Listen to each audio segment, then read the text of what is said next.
we're all packed up. We're ready to leave here. Our little camping getaway is over today. We're gonna go back and get back to some projects. Ready to go? That's it. It's today's the day we leave. We're probably gonna go back to the garage and I'm gonna give Russ a hand and put another solar panel up on the roof of his rig.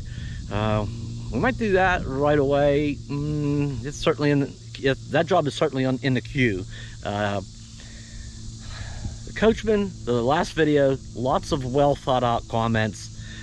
Some we might just go over a couple of those ideas and options later on. Some are like definitely like, no, we're not gonna do that. Other things are like, huh, yeah, that's a good idea. You know, there's a mix of that. So we might go over some of that. I know I've already kind of think I've ruled out a couple of things, absolutely. Anyway, we're gonna get back to that. We're gonna get out of here, you know, stop over, take care of tanks and stuff, and then get back down to the garage. You ready to go? Come on. It is time, girl. Don't worry, we'll see Russ in a little bit. Okay, come on, inside. All right, we're warming up the Coachman. We did end up getting one neighbor last evening. They pulled in, and it's been pretty peaceful here. Nice, quiet neighbors. And somebody across the way is over there in a tent. I don't know, they got here after dark. But, it's been quiet. It's been very peaceful around here. But now it's time to go. All right, we're back. Russ is here. We gotta juggle some vehicles around real quick. I gotta get the van out of here, and I gotta show you something funny. Okay, something interesting. Remember the past videos? I had the Coachman parked here.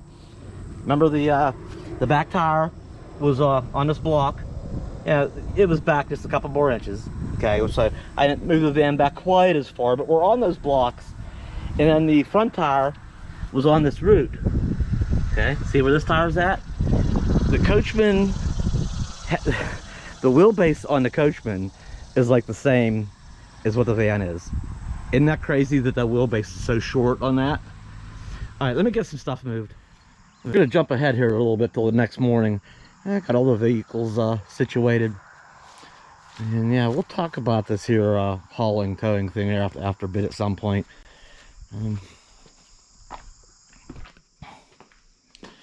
Tools are back out again. I had a solar panel up here. I already put it up on Russ's roof. We're having to do a little bit of custom work to get that up there and attached. Got some random hardware and brackets and stuff going on here. Yeah, the reason we're having to do some custom work is because Russ was being cheap, trying to save a couple dollars. No, I'm just kidding. It was worth it. It was saving substantial dollars. So we're doing a little bit of custom work, and here we have it. Okay, Russ's RV came with those two panels and that one. So we're adding a little bit. This panel is a little bit different.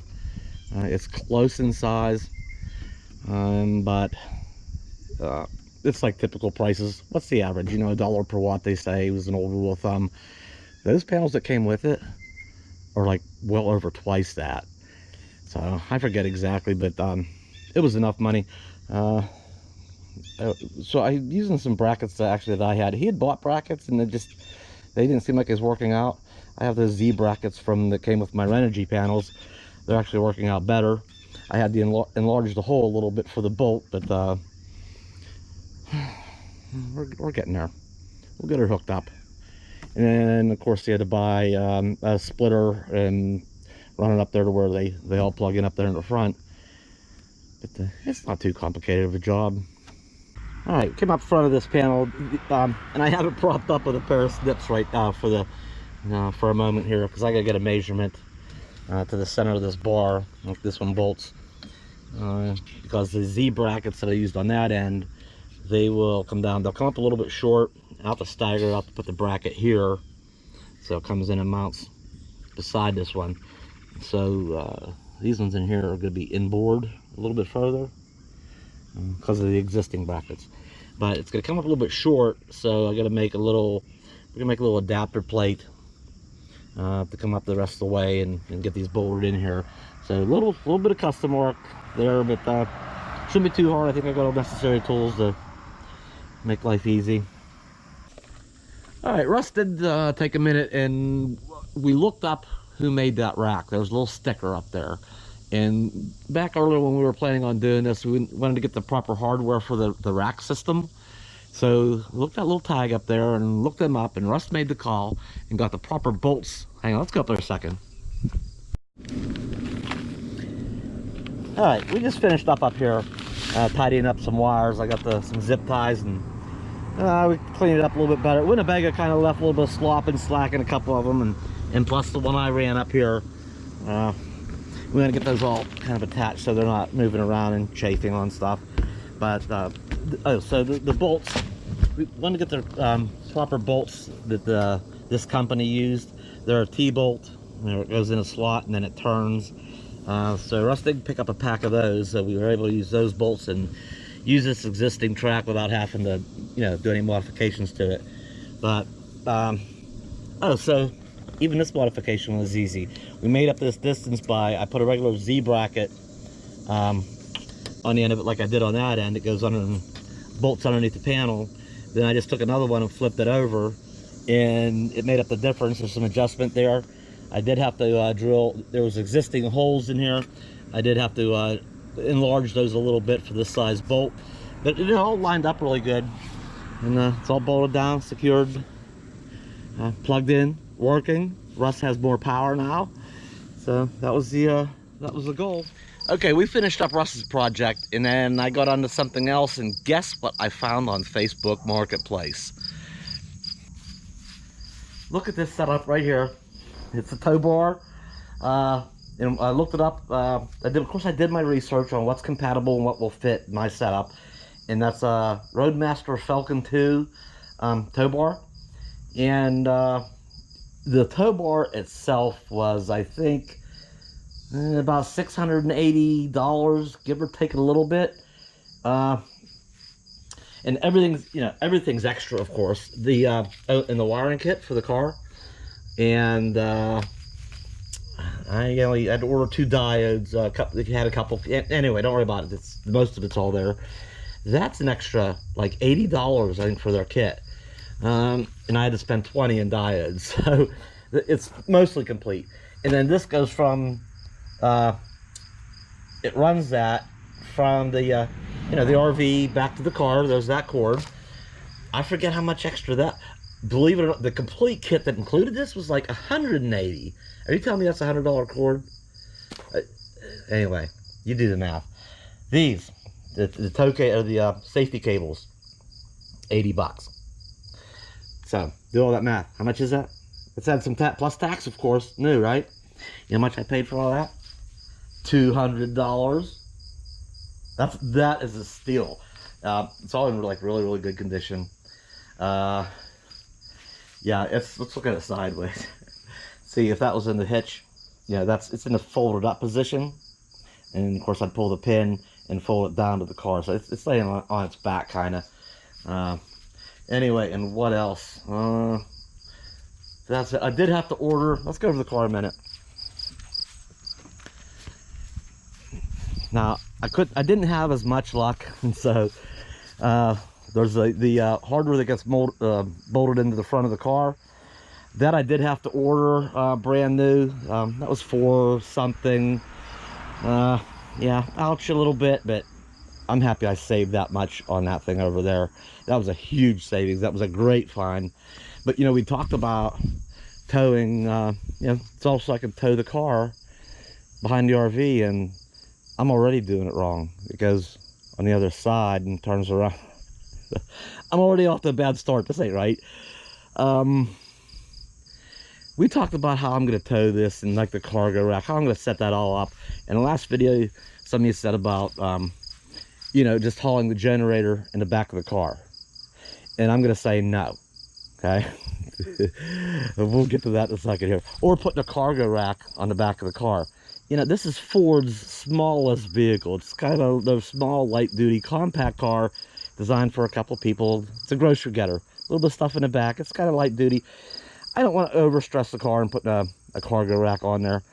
Even if I did, it would be a very small one. It wouldn't be the kind of cargo racks I have. This is kind of out of the thing. I could fold. I have that foldable e-bike. At best, I might fold the e-bike and put it in fold the back seats down, and possibly get an e-bike back there. That's probably even pushing it for this little car. So that's my thoughts on that. I don't want anything on the back of this hanging off. That hitch I put on it is only a little Class 1 hitch. You know, it's just a tiny thing. So I don't want anything back here, period. So, but we will utilize that space back there for something. All right, so back to this. The reason I don't want to put the generator on the car. Now, you all know, if you've been with the channel for a while, and you know why I did what I did. Okay, I ran this plug back here. Yeah, most RVs have a built-in generator. This one used to, okay? It got, it's not in there anymore, but it had one once upon a time. There's not as much clearance in this cargo bay as there was the Bounder. You know, I installed an aftermarket or a standalone generator in that bay with proper ventilation and everything. This one will not fit in there. It's a bit too tall, so I might get a smaller generator. And even if it don't go in there, there's probably gonna be a little mini rack back here for it. This cargo rack's got to go if I'm towing that car. Back to why I have this here. You know what? When you're traveling, hot weather, even if you pull off to take a break, even in a rest area, or you pull up somewhere for a night or something, being able to push a button inside, it does have a remote start, and running the air conditioner, or I want my generator hooked up to the RV. So whether I might, there's one that's close. It's a little bit shorter. It'll probably just fit in there.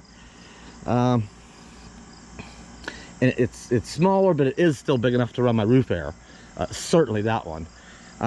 So I'm gonna make something happen here. I want to maintain that ability to run my generator, you know, on the fly if I have to, or for a quick stop. I don't have to go dig this out of the back of the car and some parking lot or rest area and drag it up here and put it on the ground, plug it in. You know, I don't want to go through that circus. I want this functional here. So that's that. This, yeah, I don't like this. I don't like this being out and up and all this weight out here and bouncing. At the very least, you know, it is extended out. The car hitch is going to go, you know, from there out underneath there. So I'm probably might modify make this rack smaller and modify how that piece is on there. That's more kind of lower and under. In other words, this will be up and on here. So that'll kind of change the center of gravity and its leverage point and lightening it up. I really think I'm going to buy a smaller, lighter generator and place it, just choke up on it and make it smaller and lighter back here. That I could probably live with. But having all this big thing way out and up like that, it's a lot of bounce, and I don't like it. Okay, so I think that's where we're at right now with things. Right, maybe an e-bike on the back of in the car, maybe that, and leave better, figure something out here. I think that's where we're at. And somebody said about putting a rack on the front. On the I did that once upon a time back when I had the Tioga. That was before the Bounder. I don't know that I want anything up front here.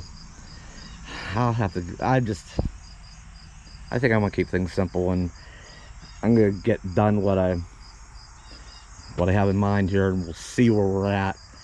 I really don't think I want to do anything up here. Yeah, and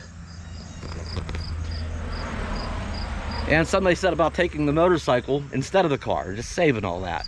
When I said maybe I should just take the motorcycle and say the heck of all this, I did say that. I was being sarcastic. I don't want to take the motorcycle. I've taken the motorcycle in previous years, and you know, it still gets cold and rainy and, you know, yucky. in the southwest, in the south or southwest in the wintertime too. Not as bad as up here certainly, but I mean it's I don't like riding when it's cold or rainy. I'm not going to suit up and go out, and I'm not having a good time doing that. So I'm not going to take the motorcycle. It's sitting right there. And then I always have to leave Bella behind, and so I got to be real mindful of how long, how long I'm gone for, and getting back, and like I say, the weather. So I really want to take the got I can take Bella along. It doesn't matter the weather. We got, so we got heat, we got air conditioning, we got comfort, and got room for Bella. I got passengers. I can go get groceries. We can go sightseeing. The car will be a lot more useful and comfortable. So that's what I want to do. Motorcycle staying behind. I still might sell it. There's still a little bit of time in the year here. I think I might give it a bath and wash it up, maybe list it here in the next day or two. I'm still thinking hard on that. Oh, I forgot something. The other mention is if I figure out something here with the generator or whatever, is that other step-up thing could also hold a bike rack. So maybe even instead of putting the e-bike in the back of the Fiesta, the car's hooked up back here, and I have the e-bike on a e-bike rack back here. So that's another possibility. Anyway, that's where we're at with everything. Okay, we'll be back soon. I'll see you.